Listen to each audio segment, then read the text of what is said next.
ہمارے ایک ڈاکٹر صاحب دوست تھے، وہ ایک ہاسپٹل کے ڈائریکٹر تھے، بڑے تھے، 300 بیڈ کا ہاسپٹل تھا۔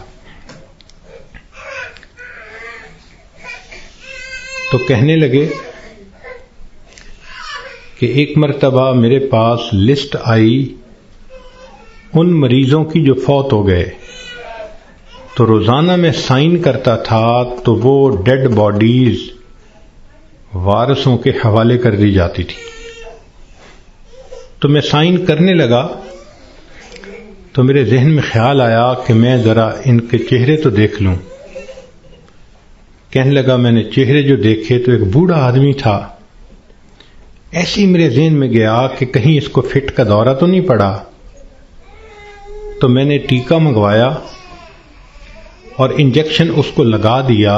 اللہ کی شان، وہ اٹھ کے بیٹھ گیا۔ مردوں کی فہرست میں اس کا نام لکھا جا چکا ہے۔ اللہ تعالیٰ چاہتے ہیں تو فہرست سے نام نکلوا دیتے ہیں۔ اور ایک اور ڈاکٹر صاحب کے بارے میں ہم جانتے ہیں کہ وہ اتنے ہارٹ اسپیشلسٹ ہیں کہ ملک کے صدر وزیر اعظم کے وہ ہارٹ اسپیشلسٹ ہوتے ہیں، VVIPs کے ہارٹ اسپیشلسٹ۔ ایک نوجوان آیا اور آ کے اس نے ان سے چیک اپ کروایا، تو ڈاکٹر صاحب نے پورا چیک اپ کرنے کے بعد ان کو کہا کہ your heart is functioning as good as that of a young man, کہ تمہارا دل تو ایک نوجوان بندے کے دل کی طرح ٹھیک ٹھیک کام کر رہا ہے۔ اس نوجوان نے ان سے اپنی فائل پکڑی اور پیچھے مڑ کر جو قدم اٹھایا وہیں اس کو ہارٹ اٹیک ہوا اور ڈاکٹر کی آنکھوں کے سامنے اس کی جان نکل گئی۔ تو اللہ تعالیٰ چاہتا ہے تو ڈاکٹر کے قدموں میں جان دے دیتا، موت دے دیتا ہے، اور اللہ تعالیٰ چاہتا ہے تو مردوں کی فہرست سے بندے کا نام نکلوا دیتا ہے۔ اور کئی مرتبہ انسان موت سے بھاگ کے جا رہا ہوتا ہے اور حقیقت میں موت کے قریب ہو رہا ہوتا ہے۔ چنانچہ سلیمان علیہ السلام کا دربار ہے، ایک شخص داخل ہوا اور اس نے وہاں بیٹھے ہوئے کسی آدمی کو بڑے غور سے دیکھا۔ تو جس بندے کو غور سے دیکھا اس پہ بہت خوف طاری ہوا۔ وہ اٹھ کے سلیمان علیہ السلام کے پاس آیا، حضرت مجھ پہ بہت خوف ہے اس شخص کا جس نے مجھے غور سے دیکھا، آپ پلیز ہوا کو حکم دیں مجھے دور فلاں جزیرے کے اندر پہنچا دے۔ تو سلیمان علیہ السلام نے ہوا کو حکم دیا۔ اتنے میں آپ نے اس بندے کو بلایا جس نے گھور کے دیکھا تھا، پوچھا کہ بھئی کون ہو؟ اس نے جواب دیا، جی ملک الموت۔ تم اسے گھور کے کیوں دیکھ رہے تھے؟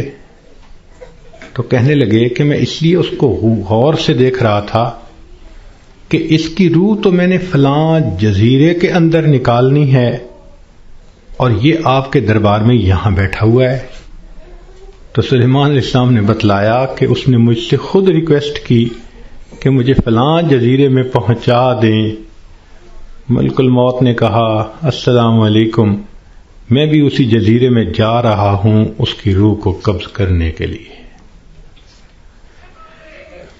بنی اسرائیل کے 5-6 آدمی سفر پہ 7 آدمی سفر پہ جا رہے تھے، اچانک بارش شروع ہو گئی، بجلی چمکنے لگ گئی۔ اتنی خوفناک بجلی چمک رہی تھی کہ ان کو یہ خیال ہوا کہ آج یہ ہم میں سے کسی نہ کسی کو لے کے جائے گی۔ وہ ایک غار کے اندر چھپ گئے، مگر بارش بھی نہ تھمتی تھی اور بجلی چمکنا بھی نہ رکتی تھی۔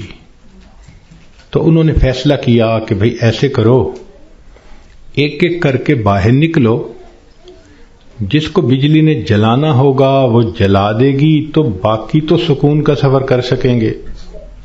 چنانچہ ایک نکلا، بجلی چمکی مگر اس کو جلایا نہیں، وہ واپس آ گیا۔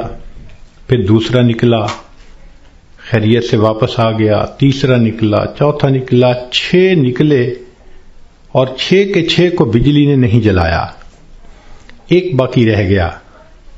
سب کہنے لگے کہ تو منحوس ہے، بدبخت ہے، تیری وجہ سے یہ ساری مصیبت آئی ہوئی ہے، نکل باہر۔ اس نے کہا میں نہیں نکلتا۔ سب زور لگا رہے ہیں، کہہ رہے ہیں، لڑ رہے ہیں کہ نکل باہر، وہ کہتے نہیں نکلتا۔ وہ ایسا وہاں پر جمع کہ اس نے کہا جو مرضی کر لو، میں غار سے باہر نہیں نکلوں گا۔ تو کچھ دیر کے بعد ان کے ذہن میں خیال آیا کہ اگر یہ باہر نہیں نکلتا تو ہم تو سب ایک ایک کر کے نکل چکے، چلو ہم نکلتے ہیں اور ہم سفر پہ چلتے ہیں، یہ اندر ہی رہے۔ جیسے ہی وہ 6 کے 6 باہر نکلے، بجلی چمکی اور 6 کے 6 کو موت آ گئی۔ اب یہ سب دھکیل رہے تھے 7ویں کو، اور ان کو یہ نہیں پتا تھا کہ موت کا وقت تو ہمارا قریب آ چکا۔ کہتے ہیں کہ 2 چور کسی گھر میں آئے چوری کرنے کی نیت سے، تو ایک بڑھیا اور بوڑھا کمرے میں سوئے ہوئے تھے۔ انہوں نے ان دونوں کو رسیوں سے باندھ دیا چارپائیوں کے ساتھ، اور دونوں کی چارپائیاں اٹھا کر صحن میں رکھ دی، منہ پہ ٹیپ لگا دی تاکہ ہم کمرے میں تسلی کے ساتھ سامان کو کھولیں گے اور قیمتی سامان کو لے جائیں گے۔ جیسے میاں بیوی کی چارپائیاں انہوں نے صحن میں رکھیں، یہ کمرے کے اندر گئے کہ ہم چوری کرتے ہیں، اچانک کمرے کی چھت گری اور یہ دونوں چور دب کر مر گئے۔ محلے والے آ گئے، شور ہوا تھا۔ اب وہ حیران کہ میاں بیوی تو رسیوں سے بندھے ہوئے ہیں۔ ان سے پوچھا بھئی تمہیں باہر کس نے نکالا؟ ان کا ہمیں تو پتہ نہیں، ہم تو اندر سوئے ہوئے تھے۔ ان کو کھولا گیا، جب ملبہ ہٹایا گیا تو اس کے اندر 2 چوروں کی لاشیں دبی ہوئی تھیں۔ پتہ چلا کہ چور ان کو نکال رہے تھے کہ ہم چوری کریں گے، اور ان کو یہ نہیں پتا تھا کہ ہم اپنی موت کا خود انتظام اپنے ہاتھوں سے کر رہے ہیں۔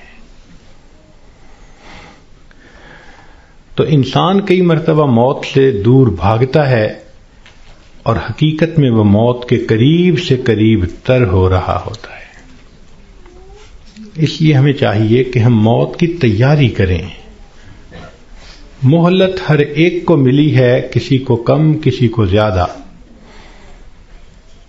اس مہلت سے جو فائدہ اٹھائیں وہ خوش نصیب انسان ہے۔ اس دنیا میں آپ کو اللہ کا منکر تو مل جائے گا، رسالت کا منکر بھی مل جائے گا، دین کا منکر بھی مل جائے گا۔ اس دنیا میں آپ کو موت کا منکر کوئی نہیں مل سکتا۔ دہریے سے دہریہ بھی ہوگا تو یہ مانے گا کہ ایک دن مجھے موت آنی ہے۔ جب موت آنی ہی ہے تو کیوں نہ انسان اس کے لیے تیاری کر لے۔ اور موت کی تیاری یہ نہیں کہ انسان جاگنگ کرے اور ویٹ لفٹنگ کرے اور ایکسرسائز کرے، نہیں۔ موت کی تیاری یہ ہے کہ انسان اپنے پچھلے گناہوں سے توبہ کر لے، آئندہ نیکوکاری کی زندگی گزارنے کا ارادہ کر لے، اور جو لوگوں کے حقوق اس پر ہیں ان سے معافی مانگ لے۔